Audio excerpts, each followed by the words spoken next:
Hello, I am Shantanu and welcome to all in Aviation Abbey. Go where you feel the most alive.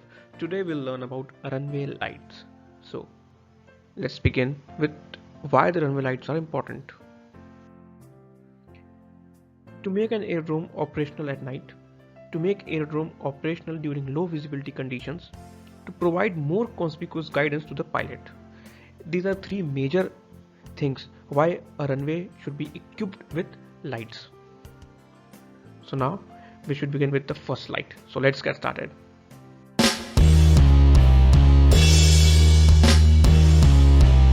Runway threshold lights. When a threshold is at the extremity of a runway, this means that thresholds can be displaced also. But when the threshold is at the extremity of a runway, the threshold lights green in color shall be placed in a row at right angles to the runway axis, as near to the extremity of the runway as possible, and in any case not more than 3 meters outside the extremity. This means that if this is the extremity of the runway or the physical beginning of the runway, the threshold light should be placed, and in any case not more than 3 meters outside the extremity, meaning this is the extremity, it should be placed up to 3 meters but not more than that. From the threshold marking, it should not be 3 meters beyond. Second, the runway centerline lights. Runway centerline lights shall be located along the centerline of the runway, except that the lights may be uniformly offset to the same side of the runway centerline by not more than 60 cm, where it is not practicable to locate them along the centerline. Here the line wants to say that if it is not possible to locate them exactly on the centerline marking, you may offset it by 60 centimeters, but not more than 60 centimeters to one side only. The light shall be located from the threshold to the end at a longitudinal spacing of approximately 15 meters. So the first light from the threshold should be placed at 15 meters, and then 15 meters, 15 meters, and this similarity should go on till the end of the runway. And now the most important characteristics of the runway centerline. Runway centerline lights shall be fixed lights showing variable white from the threshold to the point 900 meters from the runway end.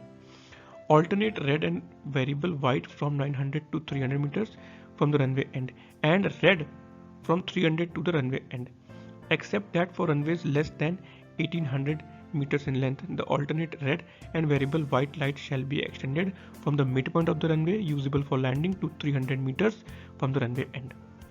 Now, what this para wants to say is, assume this is to be runway operation from both the ends, meaning the landings can be possible from this end also.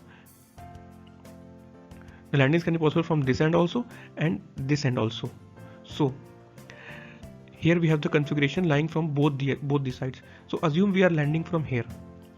So the para says that till last 900 meters.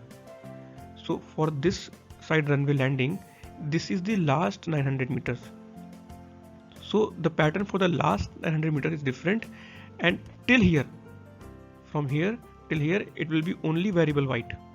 From here up to 600 meters, it will be variable white and red, and from here till the end of the runway, which is 300 meters left, it should be completely red. So this is what the figure is showing from this end also, and starting from this end also. And if the runway is less than 1800 meters, for that the alternate red and white pattern will go on till the midpoint of the runway, and then the last 300 meters will be of red in color.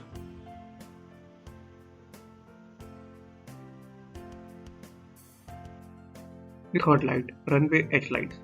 Runway edge light shall be placed along the full length of the runway and shall be in two parallel rows distant from the center line. So as shown in the figure, it should be in two parallel rows equidistant from the runway center line.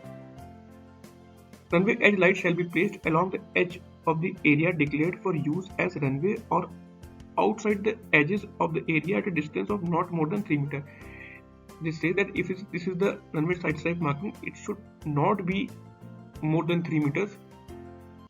This distance should not be more than 3 meters. Now, as runway center line has a unique character to show that the runway is going to end, runway edge light also has the same character but in a different manner to show that the runway is going to end. The lights shall be uniformly spaced in a row at intervals of not more than 60 meters for an instrument runway, and lights should be at intervals of not more than 100 meters for an non-instrument runway. Now, the main catch is the runway edge light shall be fixed light showing variable white, except that A. In the case of a displaced threshold, the lights between the beginning of the runway and the displaced threshold shall show red in approach direction. B. A section of the lights 600 meters or 1/3 of the runway length, whichever is less, at the remote end of the runway from the end at which the takeoff run is started may show yellow. Now I would like to explain it with the help of this diagram. That if we assume this is to be the landing direction as of now, this is the threshold showing green in this direction for the landing aircraft, and these are the runway edge light, and this will all show white up to the last 600 meters. All these will be white up to the last 600 meters. Okay, and from this point it will show yellow till the end of the runway, till here in this direction. But if the aircraft is landing in this direction and here we have a displaced threshold, meaning this portion of the runway cannot be used for landing, beyond this landing is possible. So if aircraft is coming in this direction, all this area will be shown with the red lights, and beyond this it will be yellow, beyond this it will be white. And if we go like this further till the last 600 meters, the last 600 meters will be yellow in color till the runway end light, which are red in color. Hope you have got the point. The fourth one, runway end lights. Runway end lights shall be placed on a line at right angles to the runway axis as near to the end of the runway as possible, and in any case not more than 3 meters outside the end. This is the very similar definition as of runway threshold lights, because they have a very similar characteristics also. The runway end light shall be fixed unidirectional lights showing red in the direction of the runway. Now, with the help of this diagram, if this is the landing direction and the aircraft is going to land like this, this green light will not be visible because the glowing direction is this way. As this is the threshold, runway beginning lights, so this will not be visible for this. Now when the aircraft is reaching here, it will see these red lights. The glowing direction is this way. So a landing aircraft in this direction will see glowing red lights in this direction.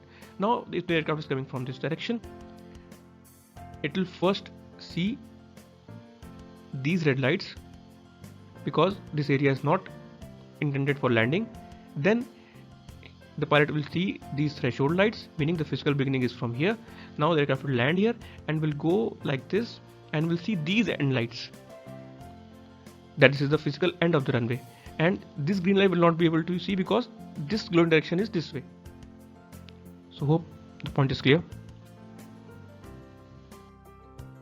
Runway end and threshold lights. Now here I have placed a picture just to make you understand that these lights are on the same area and have same characteristics also, but they show different things. Now, and if we have an aircraft landing in this direction, it will able to see only green lights, not the red ones. So meaning the runway has been started and it's available for landing from beyond this side. But an aircraft is coming from this side, it will find red lights, meaning the runway is going to end, and beyond this it's not area for an aircraft to maneuver. So these lights are placed like this, and to give this effect we use these kinds of lamps, meaning one side is green and another side is red. These are the elevated ones, and we also have some inset ones also. Runway touchdown zone lights. Touchdown zone lights shall be extended from the threshold for a longitudinal distance of 900 meters, meaning it will start from the threshold. As you can see, these are threshold lights, and it started from the threshold and it will go beyond till 900 meters. Except that on runways less than 1800 meters in length, the system shall be shortened so that it does not extend beyond the midpoint of the runway. If the runway is less than 1800 meters, the system should be till the midpoint of the runway. The pattern shall be formed by pairs of barrettes symmetrically located about the runway center line as shown, barrettes symmetrically located about the center line, both the sides. The lateral spacing between the innermost light of the pair of barrettes shall be equal to the lateral spacing selected for the touchdown zone marking. The longitudinal spacing between the pairs of the barrettes shall either be 60 or 30, meaning one barrette and the other barrette should be at either 60 or 30 meters from each other. This is also one view. It is showing that this is a threshold, and from threshold it is 900 meters. The touchdown zone lights are placed equally spaced from centerline lights and equally spaced from each other up to 30 or 60 meters till 900 meters. Now let's have a recap so that we could memorize what we have studied till now. From the picture, this is the way the aircraft is landing. So we can see the approach lights, which will be further covered in another part of the runway lights video. We have the threshold lights, we have the runway centerline lights, we have the runway edge lights, and the end part, which you can see as red, is the runway end lights. And in this picture you can very clearly see that the white light is converting into red light. So this is the center line transition, and in this the variable white lights of runway edge are converting into yellow lights. So this is the transition showing that the runway is going to end. These are touchdown zone lights, both the sides equally spaced, and there are some other lights which will be further covered. Hope you have enjoyed this video and I could have been able to give you some understanding of the runway lights. Do visit our website at www.aviationavi.com. You can also connect to us at our Instagram page at aviation.avi. We have also a series of Just Aviation Movement Jam, which is a short videos just to give you a quick knowledge about aviation. Do like, share and subscribe our work because your support is our motivation. Thank you.